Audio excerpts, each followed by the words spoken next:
Saudara-saudara yang dikasihi Tuhan, kita sampai kepada Daniel pasal yang kedua, kita baru buka Daniel. Kita tidak akan membahas semua kitab Daniel, tapi kita akan melihat beberapa pasal saja, karena pasal 7 dan seterusnya kita akan ketemu dengan hal-hal yang berkenaan dengan zaman akhir.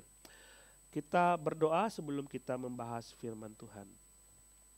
Bapa di surga, kami datang kepadamu, kami ingin belajar firman Tuhan, dan kami ingin dikuatkan oleh firman Tuhan, kami ingin diteguhkan oleh firman Tuhan. Kami berdoa, urapilah kami, berbicaralah kepada kami, hiburkanlah kami, dan berikan kepada kami kekuatan. Terima kasih Bapa, di dalam nama Tuhan Yesus kami berdoa. Amin. Mari kita buka Daniel pasal 2.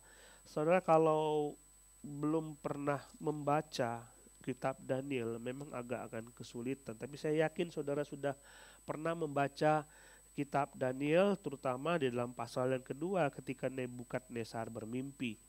Kita tidak akan baca semua ayat. Kalau kita baca semua ayat, saya akan bilang amin, sudah habis waktu ya. Tapi kita nggak akan baca semuanya. Tapi kita baca coba Daniel pasal 2 ayat 17 sampai yang ke-23. Nanti saya akan bercerita mengenai konteksnya. Daniel pasal 2 ayat 17 sampai 23. Saya baca ayat yang ganjil, saudara membaca ayat yang genap. Kemudian pulanglah Daniel dan memberitahukan hal itu kepada Hananya, Misael, dan Azaria teman-temannya.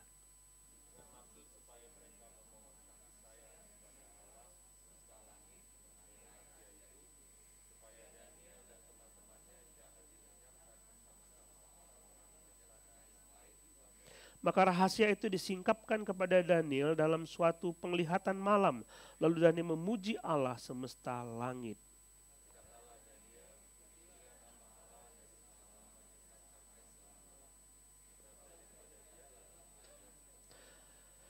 Dia mengubah saat dan waktu. Dia memecat raja dan mengangkat raja. Dia memberi hikmat kepada orang-orang bijaksana dan pengetahuan kepada orang-orang yang berpengertian.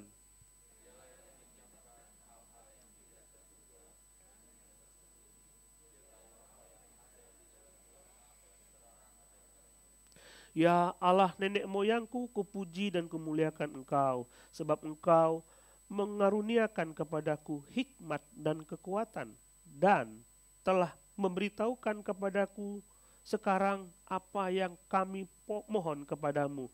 Engkau telah memberitahukan kepada kami hal yang dipersoalkan raja.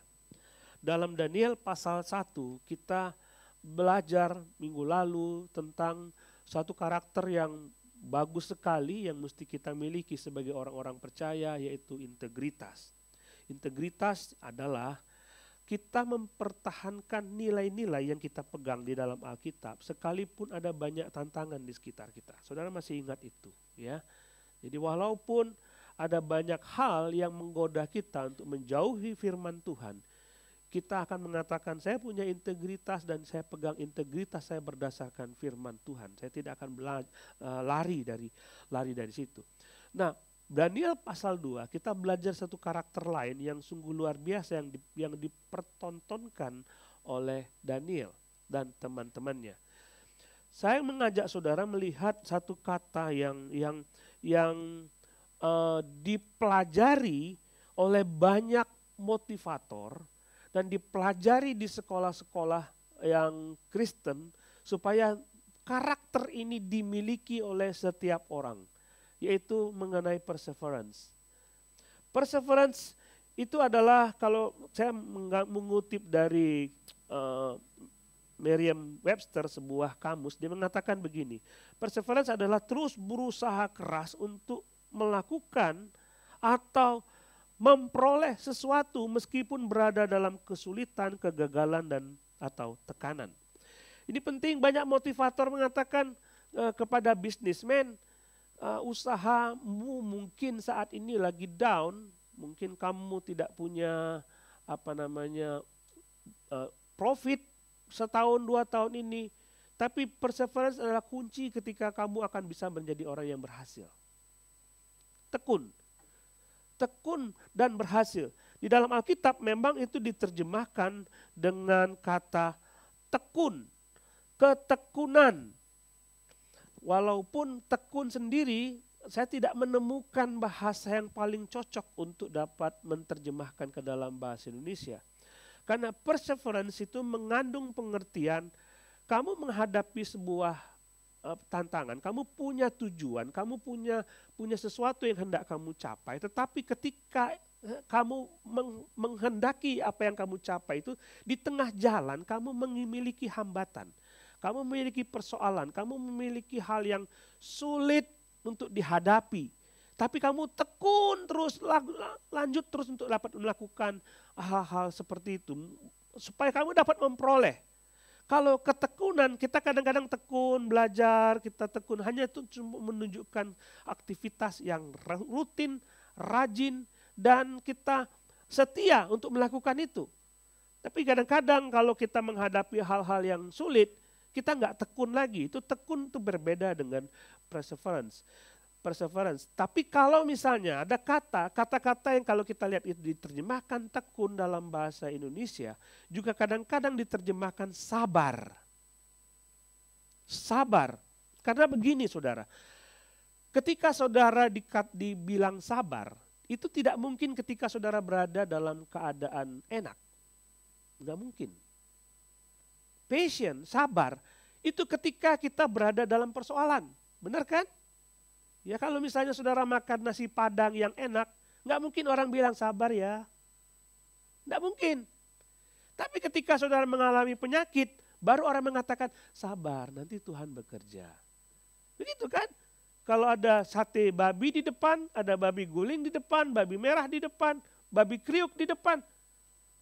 Sabar, sabar bagi yang vegetarian, sabar gitu ya. Tapi kita mengatakan bahwa sabar itu memang untuk orang-orang yang seperti itu. Memang Alkitab menerjemahkan itu dengan kata tekun dan sabar. Contohnya saudara, ketika Nehemia kepadanya diberikan visi oleh Tuhan. Ini perseverance. Kepada Nehemia diberikan visi untuk dapat membangun kembali tembok Yerusalem. Ini visi loh. Nehemia lakukan ini. Tapi apa daya bagi Nehemia? Dia cuma juru minuman.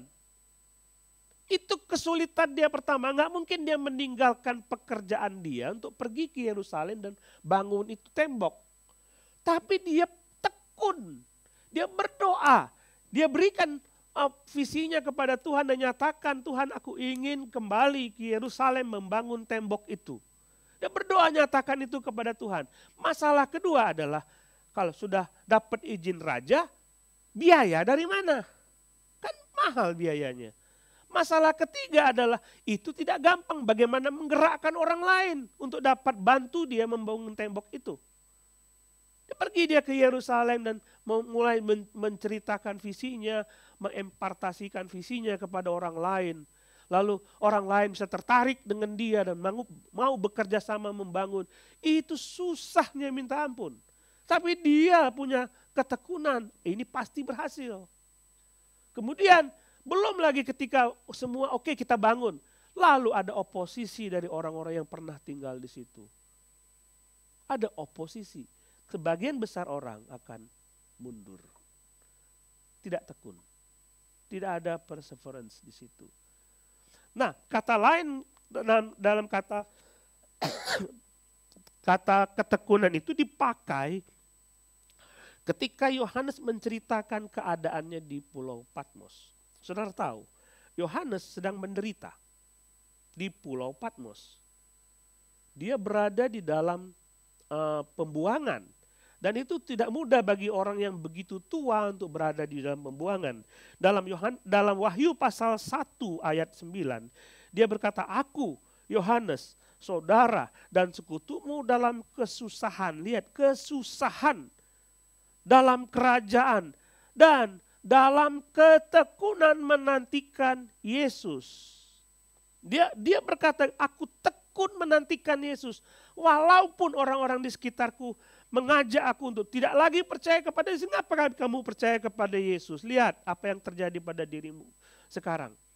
Jadi ketekunan itu harus dimiliki oleh orang-orang Kristen. Apalagi ketika dia punya visi. Aku mau melakukan visi ini walaupun ini sulit dan mungkin butuh waktu bertahun-tahun dan lama untuk bisa dijalankan. Tapi karena Tuhan yang memberikan visi itu kepadaku, aku akan tekun walaupun banyak rintangan. Walaupun banyak rintangan.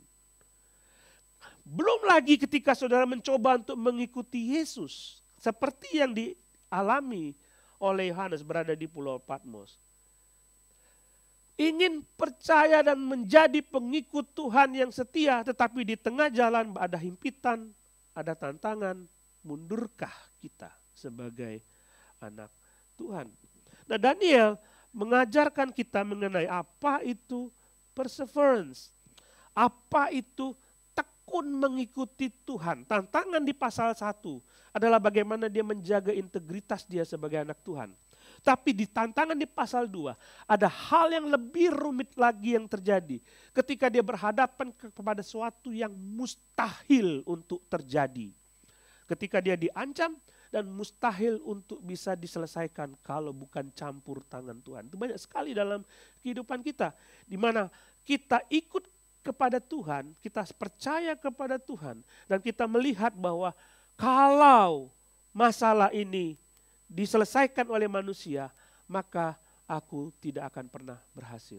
Harus ada campur tangan Tuhan. Daniel dalam pasal 1 kita melihat dia menetapkan dirinya untuk tidak menajiskan diri, dia menjaga integritasnya. Kita sudah melihat di akhir pasal 1 ada pujian buat Daniel. Happy sekali rasanya. Ketika menjaga integritas, kita dipelihara oleh Tuhan, kita diangkat oleh Tuhan. Tapi tidak perlu menunggu waktu lama. Pasal 2 ada tantangan baru. Nebukadnezar bermimpi.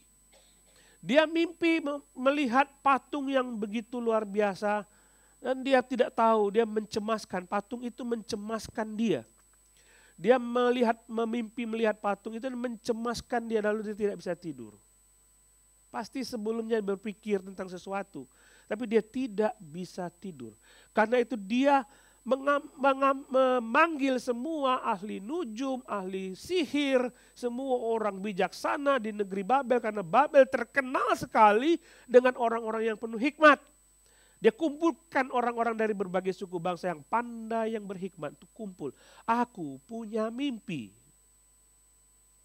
Wah, jadi orang-orang itu karena mereka pandai, merasa pandai. Raja, ceritakan mimpimu. Nanti kami kasih tahu artinya. Oh no, kata raja, aku nggak mau begitu. Nanti kamu bohong. Jadi maunya raja bagaimana? Kamu kasih tahu saya mimpinya apa. Loh, ini kan mustahil. Lalu raja mengatakan, kamu kasih tahu saya mimpinya apa. Kalau kamu tidak bisa kasih tahu, semua orang pandai di Babel ini saya bunuh. Gak ada gunanya. Termasuk Daniel terancam di situ. Jadi dia punya mimpi dan ingin orang lain kasih tahu mimpi saya apa. Kita aja kalau bangun pagi ditanya mimpi apa semalam, lupa. Kita yang mimpi aja lupa. Lalu kita tanya sama orang lain, mimpi saya apa ya semalam ya? Enggak mungkin itu bisa terjadi. Dan raja mengatakan bahwa aku punya mimpi, kalian kasih tahu mimpi saya apa dan kalian kasih tahu artinya apa. Itu kemustahilan. Itu sesuatu yang tidak mungkin bisa dihadapi sendirian. Jadi raja berinisiatif untuk membunuh semua orang pandai. Termasuk 4 orang yang kita kenal minggu lalu. Daniel, Hananya, Misael, dan Asaria. 4 orang ini terancam untuk dibunuh. Walaupun kita lihat ketika raja mengumpulkan orang-orang pandai itu, Daniel tidak ada di situ. Kita tahu karena dia tidak tahu. Dia tidak ada di situ. Kenapa? Mungkin masih dalam pendidikan. Mungkin. Masih muda. Dia masih muda. Jadi Daniel ini saudara, kalau saudara membaca pasal 1, pasal 2. Ini cocok buat anak-anak muda belajar. Masih muda dia. Dan dia nggak tahu. Dan terancam untuk dapat dibunuh. Nah, apa yang terjadi? Persoalan muncul. Nah, dalam Daniel pasal yang kedua 14 lalu berkatalah Daniel dengan cerdik dan bijaksana kepada Aryo. Aryo ini adalah orang yang ditugaskan oleh raja untuk membunuh semua orang bijaksana. Jadi mungkin Aryo akan datang ke sekolah itu dan lihat Daniel dan teman-temannya. Raja punya perintah supaya kalian semua dibunuh. Ada apa ini? Mungkin ketika mereka mendengar berita itu mereka akan lari. Tapi Daniel datang kepada Aryo, ada apa sih sebenarnya? Saudara lihat begitu tenangnya Daniel ketika berhadapan dengan masalah. Artinya jadi kita belajar di sini. Pada waktu saudara ingin mempelajari karakter perseverance, tekun, saudara akan diuji dengan apa yang disebut dengan masalah. Lalu ketika masalah itu datang, reaksi kita itu seperti apa? Biasanya ada 3 reaksi. Pertama, panik. Ini gimana ini? Bagaimana bisa menyelesaikan ini? Kita panik dan merasa seolah-olah pasti tidak bisa lari. Kita pasti menghadapi persoalan. Panik kita. Banyak orang panik. Orang panik itu tidak bisa berpikir dengan tenang ketika menghadapi persoalan. Nggak bisa berpikir dengan tenang. Lihat orang-orang yang dipanggil oleh raja itu. Mereka pasti sudah berpikir kami akan dibunuh. Sudah seperti itu aja, mereka tidak punya harapan. Tapi Daniel tenang. Dia tidak mencoba untuk melarikan diri. Dia nggak ngomong sama Asaria, yuk kita lari yuk. Kita pergi yuk dari sini. Dia nggak ngomong seperti itu. Malah dia datang kepada Arya dan dia ngomong kepada Raja Nebukadnezar, kami minta waktu. Begitu tenangnya Daniel. Ada reaksi pertama waktu kita menghadapi persoalan. Kita panik. Reaksi kedua, kita cuek. Biarin aja lah. Tapi cuek tidak menyelesaikan persoalan. Persoalan itu seperti waktu kita jalan, ada masalah itu ngikutin kita. Ini mesti disingkirkan. Kalau kita tidak singkirkan, kita cuek, ikut, dia kemanapun kita pergi persoalan itu akan mengikuti kita. Kita harus singkirkan. Cuek tidak menyelesaikan masalah. Malah di sambat jalan, begitu sudah makin berjalan, masalah makin muncul dan makin banyak. Cuek tidak akan menyelesaikan persoalan. Kita tidak bisa menyelesaikan persoalan. Kita nggak bisa mengatakan udahlah ya biarin aja lah. Kita tidak bisa membiarkan persoalan. Yang ketiga, kita tenang dan hadapi. Itu yang dilakukan oleh Daniel. Dia tetap tenang. Oke, aku ada persoalan dan aku akan hadapi. Seharusnya sikap seperti itu yang kita ambil sebagai anak Tuhan. Kita tetap tenang untuk menghadapi persoalan dan kita akan menghadapi persoalan itu dengan baik. Saudara nggak perlu panik. Panik tidak boleh terjadi dalam hidup kita ketika kita menghadapi persoalan. Petrus menulis surat kepada orang-orang buangan. Dia menulis surat kepada orang-orang yang mengalami hal yang tidak enak. Dalam pasal 1 mengatakan engkau teraniaya, memang engkau di orang-orang pendatang yang teraniaya, yang dianiaya oleh orang-orang Roma. Dan dia berkata dalam 1 Petrus pasal 4 ayat 7, kesudahan segala sesuatu sudah dekat. Karena itu kuasailah dirimu dan jadilah tenang supaya kamu dapat berdoa. Nggak mungkin orang yang nggak tenang itu bisa berdoa. Panik, pikirannya kacau. Nah, tenang dulu dan berdoa. Itu yang dimaksud dengan menghadapi persoalan. Tenang terlebih dahulu supaya bisa berdoa. Daniel tenang. Dia tenang dan dia bicara dengan teman-temannya. Kita punya persoalan besar dan menurut saya ini tidak mungkin bisa diselesaikan oleh kepikiran kita. Lalu dia mengajak teman-temannya untuk berdoa. So, yang pertama tadi, ketika kesulitan datang, tetap tenang dan hadapi masalah. Bukan tetap tenang lalu membiarkan masalah, tapi hadapi masalah.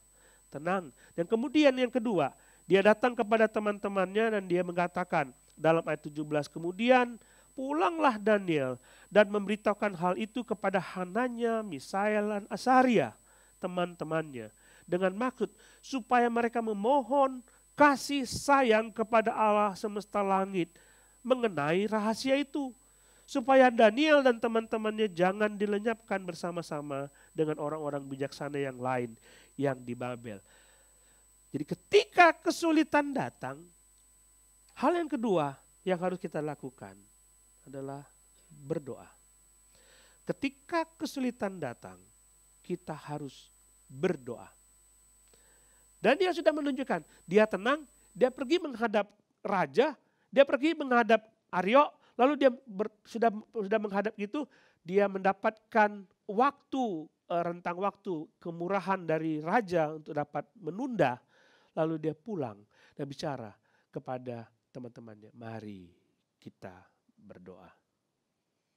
Berdoa. Tidak mungkin kita bisa menyelesaikan. Gimana saya bisa tahu mimpi raja itu nggak mungkin kalau bukan campur tangan Tuhan. Itulah sebabnya dia berdoa. Dan paling menarik di sini, dia tidak mendoa sendiri. Dia datang kepada teman-temannya, dan berdoa. Minta teman-temannya doakan. Ini menarik saudara. Waktu saudara menghadapi persoalan, jangan hadapi sendiri. Bilang kepada teman-teman, kita punya care group, aku punya persoalan, kadang-kadang standar sekali kita minta doa di dalam care group itu. Doain apa? Ya pekerjaan, ya kesehatan. Padahal kalau kita mencurahkan apa yang menjadi persoalan kita di dalam care group, orang-orang dalam care group itu akan menolong kita dan mendoakan kita. Tidak usah takut kalau seolah-olah rahasia kita itu sepertinya terbongkar. Kalau kita punya persoalan. Tidak perlu takut, kita butuh orang lain untuk mendoakan kita. Daniel butuh teman-temannya untuk berdoa. Jadi kalau persoalan datang, saudara ingat, kita masih punya Tuhan yang kepadanya kita bisa memohon belas kasihan. Itulah sebabnya Daniel berkata, mari kita berdoa memohon belas kasihan Tuhan. Saudara, waktu Nebukadnezar punya persoalan, dia tidak bisa tidur. Ya mungkin dia bangun lalu dia gimana ini. Dia mikirin, dibawa ke tempat tidur dan dia gak berdoa. Cuma dipikirin aja di tempat tidur. Ini banyak sekali yang kita alami kan. Begitu kan. Saudara kalau punya persoalan apa yang saudara lakukan? Berdoa? Mungkin tidak. Banyak orang punya persoalan lalu gak bisa berdoa. Dia karena gak tenang dia tidak bisa berdoa. Lalu dia dibawa ke tempat tidur. Gak bisa tidur sampai pagi. Banyak itu. Dipikirin. Tadi tuh coba begini. Tadi tuh coba begitu. Tadi tuh mestinya begini. Gimana ya nanti ya. Kalau ini gak beres ya. Gak bisa tidur sampai pagi. Sama seperti Nebukadnezar. Dia tidak bawa dalam doa. Yang dia bawa ke tempat tidurnya, dipikirin terus. Benar ya, akui sajalah. Itu yang terjadi. Tapi Daniel, aku tidak bawa ke tempat tidur. Aku bawa kepada doa. Aku bawa kepada doa. Jadi lihat di situ, Daniel punya persoalan dan dia bawa kepada doa. Tidak seperti para orang-orang pandai yang lain. Aduh, kami nggak bisa. Kami nggak bisa. Lalu apa yang mereka lakukan? Aduh pulang, aduh dia cerita mungkin sama istri sama keluarga kita udah terancam untuk dibunuh nih. Lalu jadi tidak bisa tidur lah, mereka makan juga tidak enak, bekerja juga tidak nyaman, ketemu orang bawanya marah-marah. Itu mereka persoalan itu mereka bawa ke rumah dan mereka tidak bisa pecahkan. Tapi Daniel, kita berdoa. Kita berdoa. Tuhan sendiri mengatakan kepada kita dalam Mazmur 50. Dia nantang kita, bukannya kita yang bisa enggak ya Tuhan dimintain tolong. Kita kan kadang-kadang berpikir demikian kan. Tuhan, kalau saya minta tolong sama Tuhan bisa enggak ya? Padahal Tuhan sudah mengatakan kepada kita dalam Mazmur 50 ayat 15. Dia berkata, berserulah kepadaku pada waktu kesesakan. Waktu kamu susah, waktu kamu sulit. Bicara dong sama aku. Aku akan meluputkan engkau dan engkau akan memuliakan aku.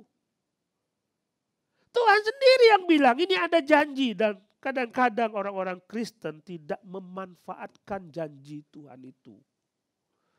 Berserulah kepadaku pada waktu kesesakan. Kadang-kadang Tuhan lihat kita, ini orang ngapain ya? Pusing dengan masalahnya sendiri. Kan ini ada aku nih. Ayolah ngomong, masalahmu apa? Masa aku gak bisa bereskan, kata Tuhan. Kita mesti berdoa. Minta tolong kepada Tuhan. Orang-orang Babel itu, orang-orang bijak di Babel, mereka tidak bisa berdoa. Mereka tidak tahu doa. Tapi kita punya Tuhan. Kita bisa berdoa.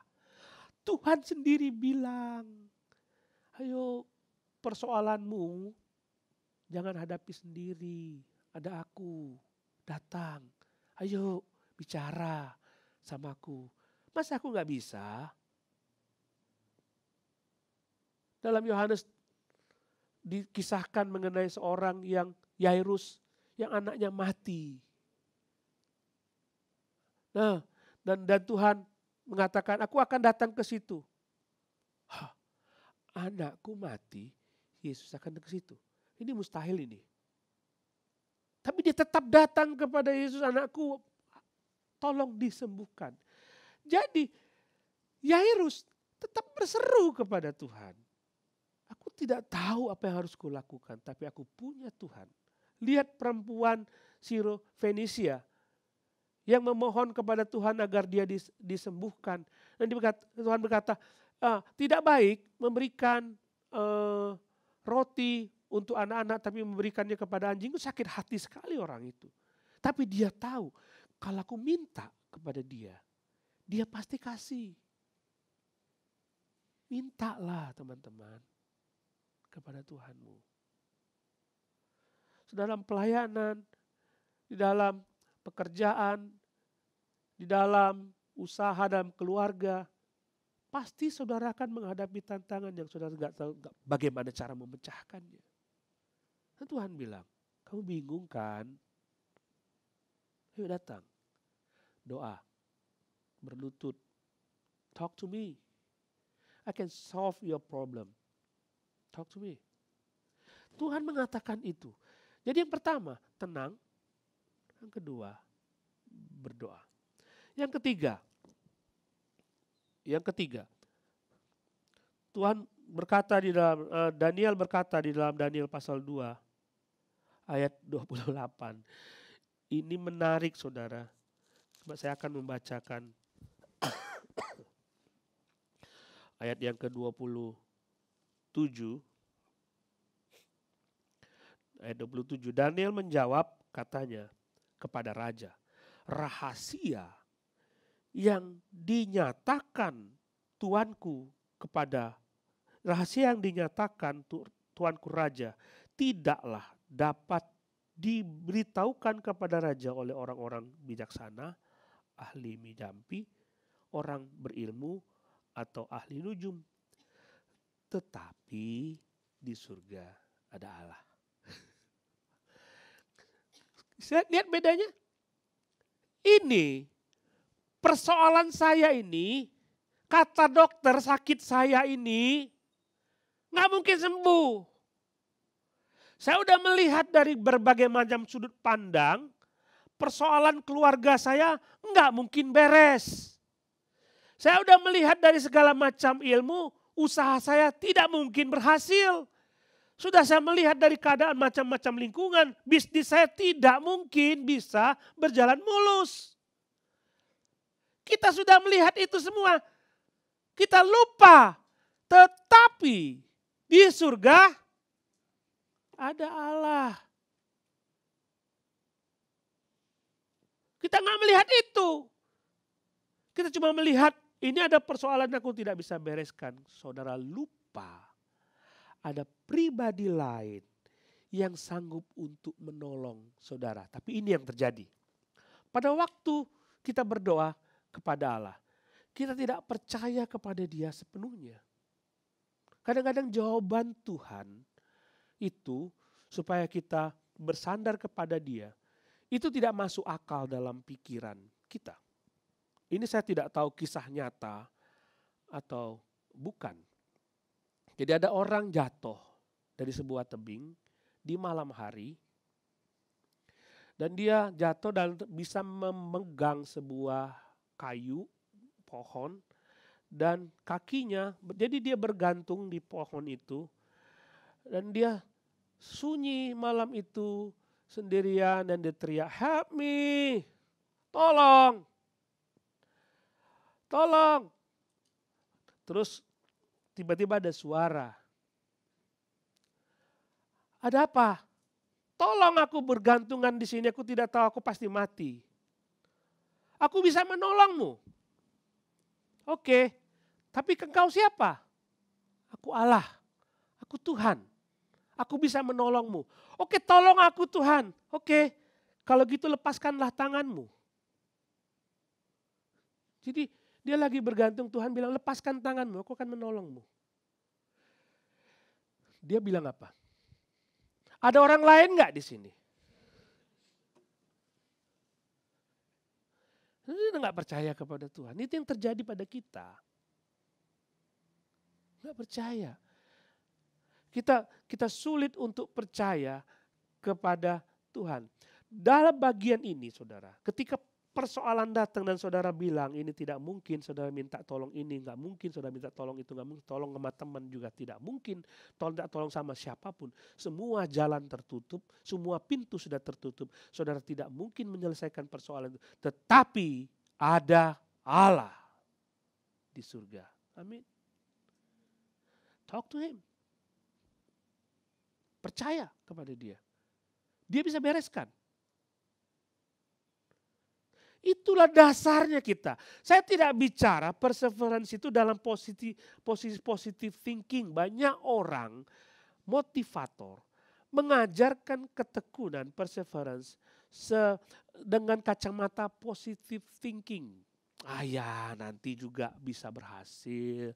Kamu lihat orang itu, dia punya usaha 10 tahun gagal, nanti tahun ke-11 dia berhasil. Udahlah positive thinking aja, mungkin 10 tahun kamu punya sedang belajar, 10 tahun kamu sedang melihat sesuatu, nanti tahun ke-11 kamu pasti berhasil.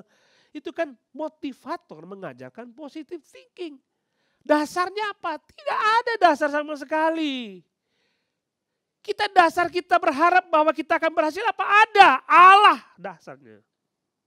Mereka tidak punya Allah, tapi kita punya Allah. Benar. Kita berhasil bukan karena positive thinking. Kita bisa berhasil karena ada Allah bersama-sama dengan kita. So, trust Him. 100% percaya dan bersandar kepada Dia. Itu harus terjadi. Itu yang namanya perseverance Alkitabiah. Itu yang namanya ketekunan berdasarkan firman Tuhan.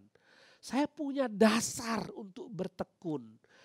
Yohanes punya dasar untuk bertekun setia kepada Tuhan karena dia tahu Allahku akan datang segera menjemput aku dan datang sebagai raja. Itu dasarnya janji Tuhan untuk diterima oleh Yohanes di Pulau Patmos itu. Karena bagiku tidak masalah aku menderita karena aku punya pengharapan dan dasar pengharapanku adalah firman Tuhan. Saudara orang Kristen, saudara orang percaya, saudara lebih beruntung daripada orang-orang yang tidak percaya. Karena orang-orang yang tidak percaya, mereka mendasarkan pengharapan mereka kepada apa? Nothing. Tapi saudara mendasarkan pengharapan saudara kepada Allah yang ada di surga. Amin.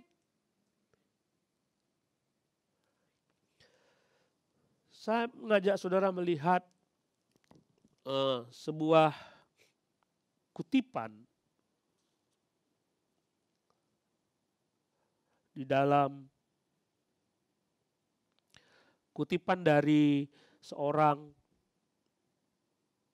motivator. Nobody said it would be easy. So don't ever give up when it gets hard. Tidak ada seorang pun mengatakan ini akan mudah. Tapi jangan pernah menyerah ketika kesulitan itu datang. Ini adalah quote dari seorang motivator. Apa dasarnya dia ngomong begini? Dan ini diajarkan kepada para pengusaha-pengusaha dunia, bisnismen dunia, kepada siapapun, profesional diajarkan jangan pernah menyerah. Mereka mengajarkan itu tidak punya dasar. Hanya kamu teruslah berusaha, ya teruslah berusaha. Sampai kapan? Enggak tahu. Apakah nanti saya akan ditolong? Enggak tahu, pokoknya kamu terus saja berusaha. Tetapi kita, kalau Tuhan mengatakan kamu bertekunlah, kamu setialah, punya dasar. Karena aku akan ada bersama-sama dengan kamu. Ini yang perlu kita ketahui. Nah, saya tidak tahu persoalan saudara apa. Saya enggak tahu apa yang meliputi diri saudara saat ini. Mungkin saudara merasa susah ya mengikut Tuhan. Sulit ya untuk percaya kepada Tuhan. Betapa beratnya untuk percaya kepada Tuhan. Sama seperti, coba buka Matius pasal 13. Matius pasal 13 ayat 20. Ini Yesus memberikan penjelasan mengenai benih yang ditabur di tanah, di jalan, di batu. Dia menjelaskan mengenai benih yang ditabur di batu, tanah yang berbatu. Matius 13 ayat 20. Benih yang ditabur di tanah yang berbatu ialah orang yang mendengar firman itu dan segera menerimanya dengan gembira. Tetapi ia tidak berakar dan tak tahan sebentar saja.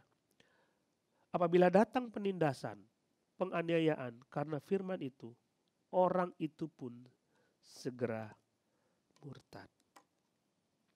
Ini orang yang tidak perseverance. Dia terima firman Tuhan, tapi begitu ada aniaya, sudah meninggalkan Tuhan. Apakah kita seperti itu? Dalam mengikut Tuhan, kadangkala kita berpikir begitu susahnya untuk ikut Tuhan. Begitu sulitnya untuk ikut Tuhan. Ketika kita menghadapi tantangan, sulit sekali. Orang ini dihadapi kepada himpitan dan persoalan, meninggalkan Tuhan, kecewa kepada Tuhan. Dia tidak tekun. Saudara, Tuhan mengatakan, bertekunlah. Bertekunlah. Apapun persoalan-persoalan yang kita hadapi. Kita sudah belajar dari Daniel bahwa dia ingin supaya kita bertekun di dalam Tuhan. Lihat saudara, Dalam Daniel pasal 2 ayat 49, bagian terakhir. Atas permintaan Daniel, raja menyerahkan pemerintahan wilayah Babel itu kepada Sedrak, Mesak, dan Abednego. Ini menarik sekali, sedang Daniel sendiri tinggal di istana raja. Coba lihat lagi ayat yang ke-26, Daniel pasal 2. Bertanyalah raja kepada Daniel yang namanya Belsazar, sanggupkah engkau memberitahukan kepadaku mimpi yang telah kulihat itu dengan maknanya juga? Jawab Daniel, ini menjawab katanya kepada raja, rahasia yang ditanyakan tuanku raja tidak dapat diberitahukan kepada raja oleh seorang bijaksana, ahli jampi, orang berilmu, dan ahli nujum. Tetapi di surga ada Allah yang menyingkapkan rahasia-rahasia. Jadi Daniel itu berdoa, Hananya berdoa, teman-temannya berdoa, lalu malam itu Tuhan memberitahukan kepada Daniel apa yang dimimpikan oleh Nebukadnezar. Diberitahu kepada dia. Aduh puji Tuhan, terima kasih. Tuhan menjawab doa kami. Lalu dia menghadap raja. Lalu raja tanya kepada Daniel, kamu bagaimana? Kamu bisa kasih tahu nggak apa mimpiku itu? Mudah sekali bila ada orang yang mau memegahkan diri dan menyombongkan diri, mengatakan, aku bisa. Aku bisa. Padahal malamnya dikasih tahu oleh Tuhan. Dan dia membawa nama dirinya. Ya, raja tahu sendirilah, walaupun aku masih muda, aku tuh orang yang paling bijaksana di sini. Aku orang paling pintar di sini. Aku bisa melihat mimpi, bahkan lihat muka raja, saya tahu raja sedang ngapain. Lalu dia ceritalah, mudah sekali dia mengambil kredit dari situ, mengambil penghargaan dari situ. Tapi dia nggak bilang, bukan aku raja. Sepandai apapun seseorang, sebijaksana apapun seseorang, dia tidak mungkin bisa memberitahukan mimpi raja. Tetapi Allah bisa. Bukan aku. Jangan, bukan aku. Allah kasih tahu aku. Kalau dia nggak kasih tahu, aku nggak tahu apa-apa. Begitu humble-nya Daniel. Jadi ketika persoalan itu selesai, dia tetap merendahkan diri dan memuji Allahnya. Sikap itu yang harus kita ambil sebagai anak Tuhan. Kalau kita kesaksian, seringkali kita senang ya, Tuhan tuh baik loh. Saya itu sudah melakukan ini, sudah melakukan itu kepada Tuhan. Lalu dia memberikan solusi terhadap persoalan-persoalanku. Tapi awalnya sudah cerita, saya itu sudah begini. Waktu saya baca Alkitab tiap hari, waktu saya rajin ke gereja, Tuhan jawab saya loh. Kita mencoba untuk menceritakan kebaikan kita kepada orang lain. Tapi Daniel tidak mencoba itu. Tuhanlah yang harus dimuliakan. Ketika persoalan-persoalan saudara selesai, dialah yang dimuliakan. Daniel sedang mencoba untuk menceritakan Allahnya kepada Nebukadnezar. Tuh tidak mencoba untuk menceritakan dirinya kepada orang lain. No, bukan aku. Ceritakan Allahmu yang sudah menolongmu kepada orang lain. Itu sikap yang harus kita ambil. Jadi kesaksian itu mudah sebenarnya. Ketika saudara bersaksi kepada orang yang belum percaya, saudara tidak menceritakan dirimu sendiri. No, skip itu. Jangan cerita apa yang sudah saudara lakukan. Tetapi ceritalah apa yang sudah Tuhan lakukan kepada saudara. Simpen baik-baik aku itu, ego itu. Simpen baik-baik, jangan keluarkan. Keluarkan sebanyak mungkin tentang Allah dalam hidupmu. Sehingga orang lain memuji Allahnya Daniel. Nebukadnezar memuji Allahnya Daniel. Pasal 3, pasal 4, pasal 5, pasal 6. Saudara akan melihat orang-orang Babel itu memuji Allahnya Daniel. Sekalipun mungkin Daniel diangkat menjadi orang nomor 1 di Babel. Tapi dia tetap mengatakan, Allahku harus lebih tinggi dimuliakan. Tetap humble. Bukan meninggikan diri. Tapi ketika saudara persoalan-persoalan saudara selesai, ceritakan kepada orang lain kebaikan Tuhan dalam hidup saudara. Sehingga dia bisa mengenal Tuhan kita. Dia percaya kepada Tuhan kita. Mari kita berdoa.